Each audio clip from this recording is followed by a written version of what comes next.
Well, hello, everybody, and welcome back to the Patreon podcast. I am recording this hot off the heels of last week's episode, and I wanted to talk more about some of the design decisions that I made when I went into creating both Color Jumper and Death Drives a Bus, because they are pretty similar, actually. And this is something that I found on a lot of video games, like ways to make games fun.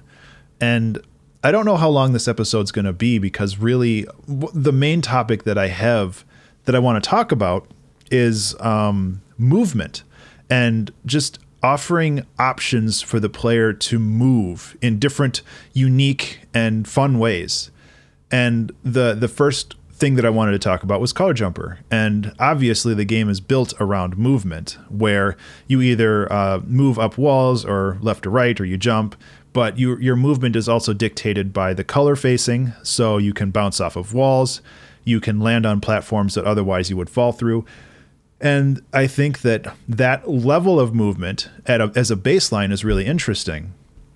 But last week I was talking about bugs that were found and jumping through the middle of platforms and doing all of this really interesting, intricate, kind of almost parkour-like movement where you could kind of bounce off of things that you normally shouldn't be able to. I think that that's what really makes the game fun and gives it charm. And I think games that have a wide range of allowing the player to move in interesting ways is really one of the core concepts of making a game fun to play. Excuse me. And I think that that can be translated in a lot of different ways. So in Death Drives a Bus, your movement is very limited. You go up, down, left, or right based on where the road is. But you also have different ways of extending your movement. You have different ways of limiting your movement, which is you have roads that crumble once you drive over them. You have cars that block your path or kind of guide you in a different direction. But to expand your movement, you also have gas cans, which refill your timer. And that timer is kind of what dictates how long you can play the level. So you have to find ways to move toward the gas can at the correct moment when you're low on gas. So you refill and you can complete the level. So it's about finding different ways of moving the player around the level. And I think that there is a lot to be said about movement. I mean, another great example is like Breath of the Wild, the Nintendo game. I've been playing that a lot lately, and the amount of movement you have in that game is extraordinary, because you not only can just run around on the ground, but you have an extensive system for climbing and scaling vertical or even more than vertical surfaces. Like you can be climbing upside down in some parts. But you also have the ability to use your kind of parachute thing, the hang glider. And I think that having all of those systems in place and kind of working together where, yeah, you can move around on the ground, but it's slow. You can climb up walls, but you can run out of stamina and fall. And you can use your hang glider, which is much faster, but you have to be in the air to do it. Like having not only the accessibility for all of these different movement types, but having a limitation on each one of them in a very specific way kind of creates a rock, paper, scissors effect where you want to find the best way to move to the next place. But that also means that you need to find a way to facilitate moving in that way. And I think that there's just a whole lot of interesting design space that can come from exploring the way that your characters can move. I know my buddies who have been working on a game called Fingeance. That's part of the Glitch, the Minnesota Glitch partnership that's in here, like a game developer partnership in Minneapolis. I'm trying to remember the name of their group now. I want to say it's Tribe, but I think that's just for Hyperdot. But anyway, Fingeance is kind of like a side-scrolling shooter game, which is great. I think that it's a multiplayer game. It's a lot of fun. It's very, very hard, but it's very fun. But each character has different ways of moving and interacting with the world.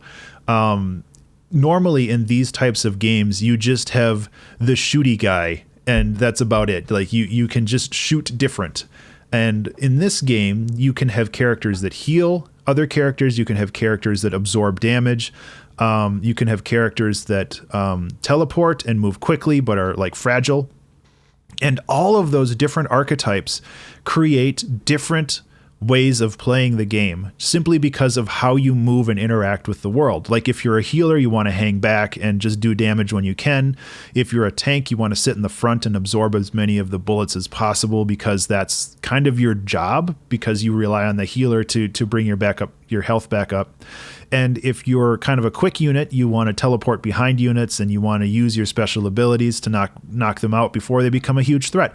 And all of these just rely on movement and the ability to manipulate the playfield in different ways.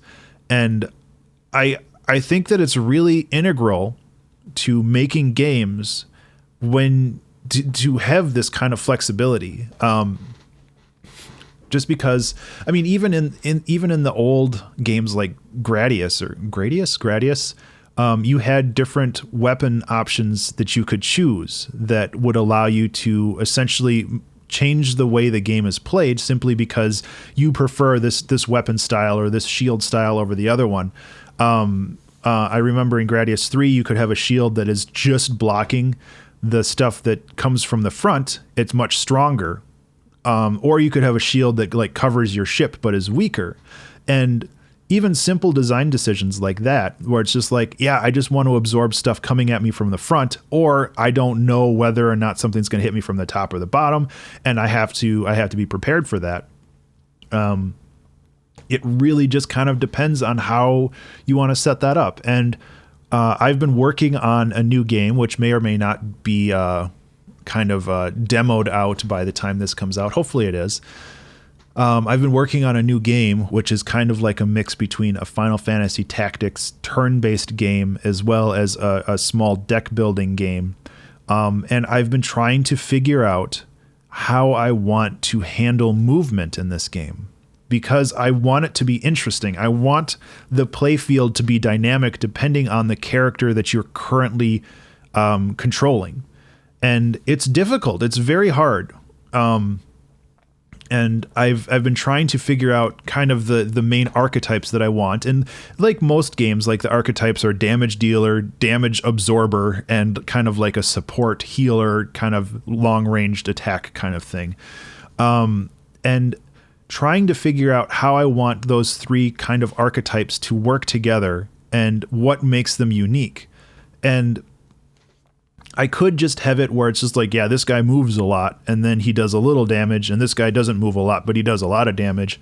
But I'm trying to find ways of making it so you have certain abilities that consume your ability to move, where it's like you can't move at all, but you're much stronger when you don't move.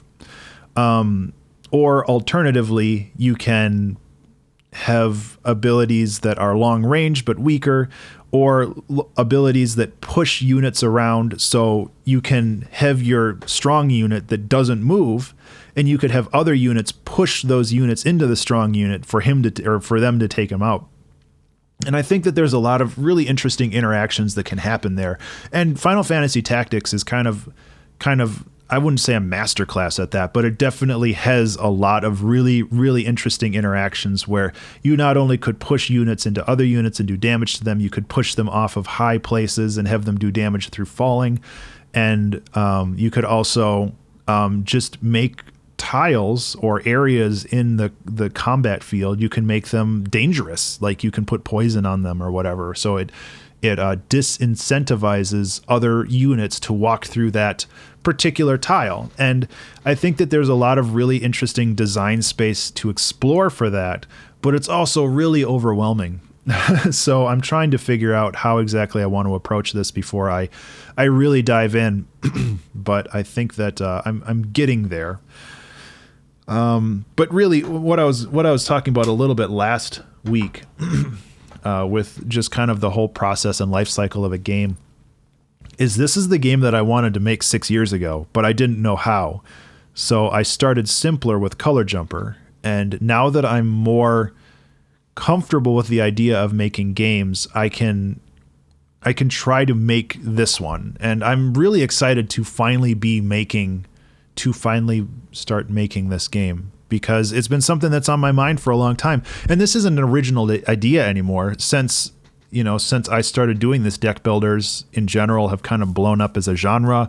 I've seen a couple grid-based deck builder style games, but not really the same way that I'm putting it together. So I think that what I have is still unique. But it's just something that I'm really excited to look forward, to work on every day. And I'm looking forward to sharing it with all of you as well once I get a proper demo in place. But yeah, I just wanted to kind of talk about the movement in games and kind of the range of motion that you can do, because I think a lot of the fun from playing a game comes from just the ability to manipulate the environment that you're in ways that aren't exactly expected. I know a lot of games have the ability to like ignore fall damage. Like even in like Call of Duty and Battlegrounds games, you have a parachute that you can just deploy whenever you want. And I think that that's important, because you don't want to be stuck up in a tower and have to climb down, because not only does that make you a vulnerable target to other players, but it's just boring. It's like, why would you climb down a ladder when you can just like jump off and parachute down? Another really good example of this is the game series Just Cause. I call it Just Cause because you just do whatever you want just cause.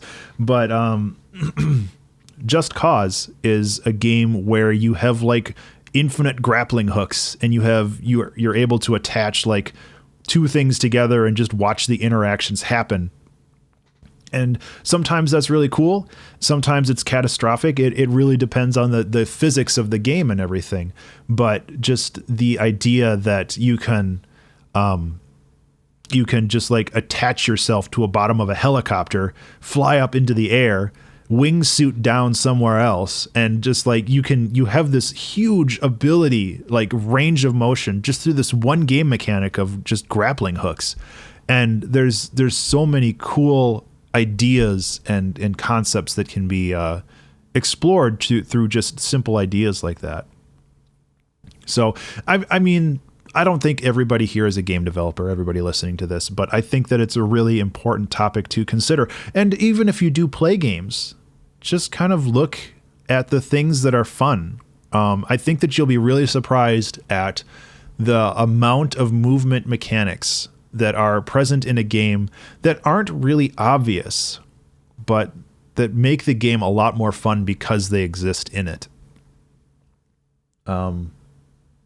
Yeah, that's pretty much it. I mean, I really wanted to talk about movement mechanics specifically, I guess, in this one. It was just on my mind after last week's episode, and I wanted to get that out there. So that's pretty much all I had. I would love to hear your opinions on this one, though. I know not everybody makes games, not everybody plays games, but I think it's an interesting topic to discuss anyway, and probably could be extended out beyond just video games. But this is definitely where it's prominent for me. Okay, well, that's everything I had. Thank you so much for listening, and thank you so much for being a Patreon subscriber. I really genuinely do appreciate it. I hope you have a wonderful rest of the week, and I will talk to you next time. Be remarkable.